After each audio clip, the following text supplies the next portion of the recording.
हिमाचल प्रदेश में होने जा रहे 4 नगर निगम चुनाव राज्य की सुक्खू सरकार के लिए किसी बड़े राजनीतिक टेस्ट से कम नहीं माने जा रहे। 31 मई को आने वाले नतीजे ये साफ करेंगे कि सरकार जनता की उम्मीदों पर कितना खरा उतरी है।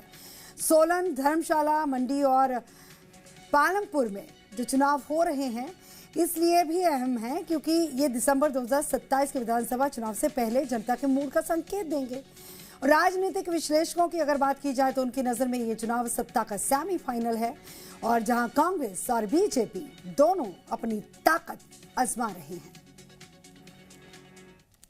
विपक्ष अपना काम करे, विपक्ष ने तो सिर्फ आलोचना करनी है, पर हमने सरकार ने जो काम किया है उसको लोगों के बीच में लेके जाना है। आपको ज्ञान है कि हमने जो हमारी सरकार ने इस बारी बजट पेश किया है वो बजट जो आधारित था वो 95% ग्रामीण क्षेत्र के लोगों के लिए था और मैं ये समझता हूँ कि ग्रामीण क्षेत्र के लोग इस बजट से खुश भी है और लोकल जो मुद्दे हैं उनको हम लेके चुनाव में जाएंगे और मैं ये समझता हूँ कि चारों म्युनिसिपल कॉरपोरेशन जो है वो कांग्रेस पार्टी जीतेगी।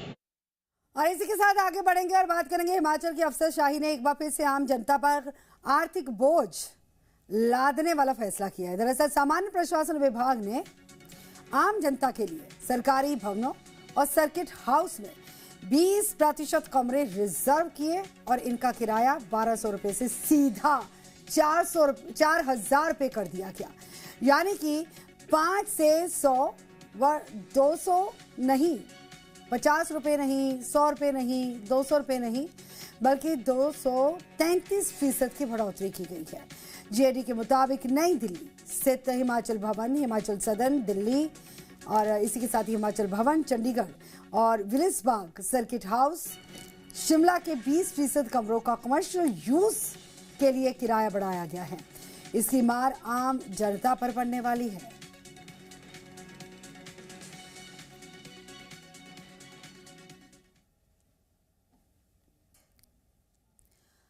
अब बात करेंगे संसद में नारी शक्ति वंदन बिल के पास होने पर खफा चल रहे जिला हमीरपुर महिला मोर्चा और युवा मोर्चा के जो कार्यकर्ता है बड़ी संख्या में आप टीवी स्क्रीन पर देख सकते हैं, हाथों में तख्तियां लेकर सड़कों पर उतरे।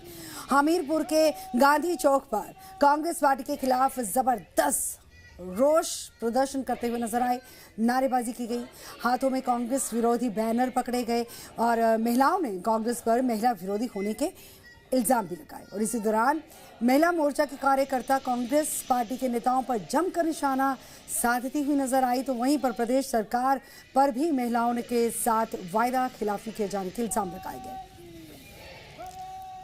आज प्रदर्शन इसलिए किया गया कि जो विधेयक हमारे मोदी जी ने बिल पास करना था वो कांग्रेस पार्टी ने उसे नहीं किया। हमें अफसोस है इस बात का कि ये लोग जो हैं लेडीज को आगे आने नहीं देंगे, क्योंकि ये जो है अपना फैमिली के प्रति चले हैं। पहले सोनिया गांधी, प्रियंका गांधी, इंदिरा गांधी जी, ये अपनी परिवार के बात चलाया हुआ इन्होंने। हमें अफसोस है कि जो लेडीज आगे बढ़ना चाहती हैं उनके रास्ते में इन्होंने कांटे डाल दिए, पर हम रुकेंगे नहीं, हम चलते रहेंगे। आज का प्रदर्शन जो है वो नारी शक्ति वंदन अधिनियम जो मोदी सरकार ला रही थी उसके जो उन्होंने लोकसभा में जो कांग्रेस पार्टी है उसने एंटी वोटिंग की है और इस बिल को पास होने में जो रुकावट डाली है उसके लिए महिलाएं प्रदर्शन कर रही हैं। महिलाएं कांग्रेस पार्टी से खफा हैं क्योंकि कांग्रेस जो है वो हमेशा हर अच्छे कार्य की विरोधी रही है, तो हमें गर्व है कि मोदी जी ने ये कार्य करने का फैसला लिया है और देर सवेर वो इस कार्य को करेंगे भी, चाहे कुछ भी हो जाए, लेकिन ये बिल जरूर पास होगा। ये महिलाओं को पूर्ण रूप से आशा है। बड़ा विरोध करते हैं कि उन्होंने इस बिल को पास होने में अपनी जो गंदी राजनीति खेली है उसके लिए हम उनका कड़ा विरोध करते हैं, उनकी कड़ी निंदा करते हैं।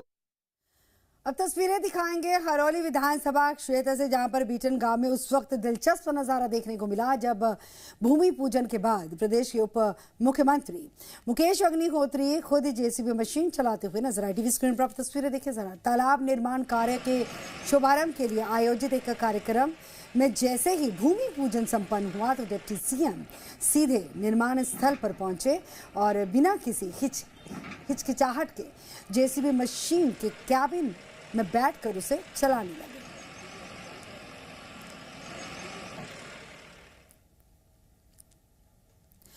राजधानी शिमला के कमला नेहरू अस्पताल से खबर है, जहां पर गायनी वार्ड को आईजीएमसी शिफ्ट किए जाने का विरोध लगातार जारी है।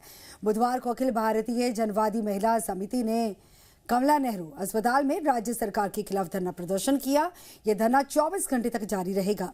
अखिल भारतीय जनवादी महिला समिति ने चेतावनी दी है कि अगर राज्य सरकार नहीं मानी तो 30 अप्रैल को इंदिरा गांधी मेडिकल कॉलेज के बाहर बड़ा धरना प्रदर्शन किया जाएगा और इसी के साथ ही मंत्रियों और विधायकों के घेराव की भी चेतावनी दी गई।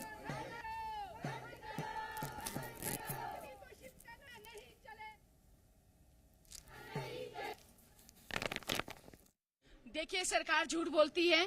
हम लोग पहले कह रहे हैं कि गायनी और जो प्रसूति है वो एक दूसरे के पूरक है, इनको अलग अलग नहीं करना चाहिए।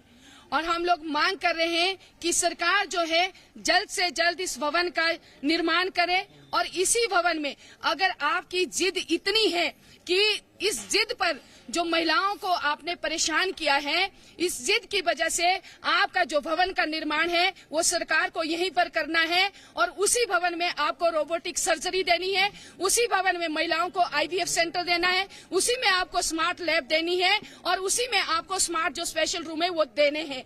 तो इसलिए अखिल भारतीय जनवादी महिला समिति पिछले इतने दिनों से हम लोगों ने जो हमारे स्वास्थ्य मंत्री है उनसे भी बात की कि आप लोग भी मिनिस्टर रहते हुए आप लोगों को ये करना चाहिए, इस पर अंकुश लगाना चाहिए। लेकिन आप लोग देख रहे कि जिस तरह से सरकार ने जिद पकड़ी है कि हम लोगों ने ये शिफ्ट करना है और सरकार ने इसको एक हफ्ते में जो है आनन फानन में इसको जो है यहाँ से आईजीएमसी स्थानांतरित किया है। अस्पताल में जहाँ पर एक बार फिर यहाँ पर विरोध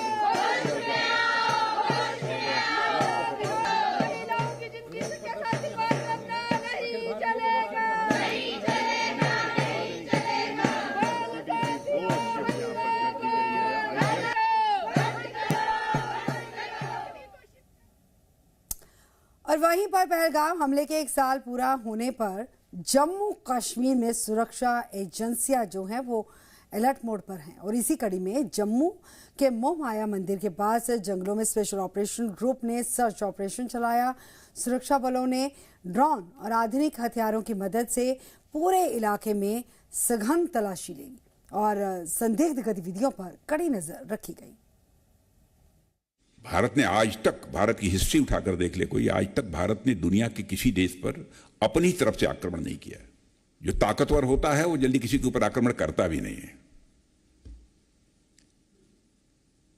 लेकिन यह है कि यदि अब किसी पड़ोसी ने कोई छेड़छाड़ करने की कोशिश की तो ...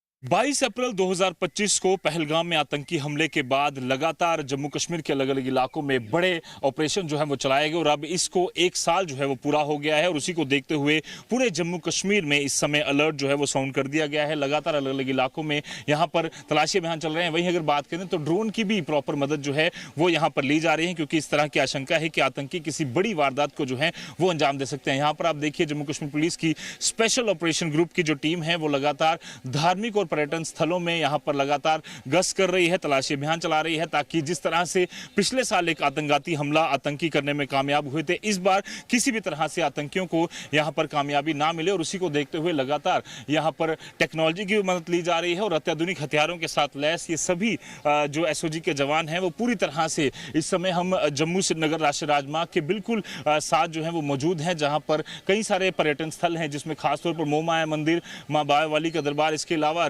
नज़दीकी कई सारे ऐसे पर्यटन स्थल हैं जहां पर हज़ारों श्रद्धालु और हज़ारों पर्यटक जो हैं वो यहां पर रोज़ आते हैं। ऐसे में लगातार अलग अलग इलाकों की यहां पर सुरक्षा बल जो है वो यहां पर तलाशी अभियान चला रहे हैं, वहां पर पूरी तरह से अलर्ट मोड पर हैं। अब बात करेंगे चारधाम यात्रा की। चारधाम यात्रा शुरू हो चुकी है और श्रद्धालुओं की सुरक्षा और व्यवस्थाओं को लेकर उत्तराखंड सरकार पूरे तरीके से अलर्ट मोड पे है और यात्रा मार्गों पर करीब 1000 सीसीटीवी कैमरों से निगरानी की जा रही है और इसी के साथ ही केदारनाथ धाम में मोबाइल और कैमरा पूरे तरीके से बैन है।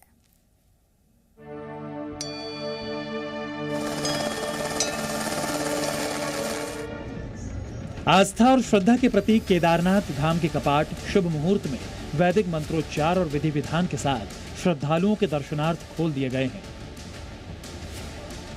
इसके साथ ही विश्व प्रसिद्ध श्री केदारनाथ यात्रा 2026 का विधिवत शुभारंभ हो गया। कपाट खुलने के इस पावन अवसर पर प्रदेश के मुख्यमंत्री पुष्कर सिंह धामी भी धाम पहुंचे।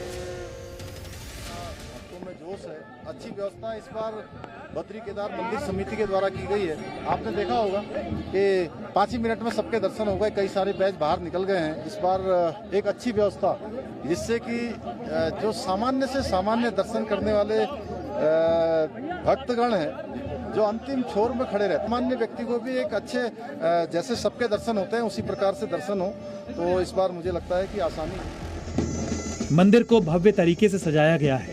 51 क्विंटल फूलों से धाम को सजाया गया है।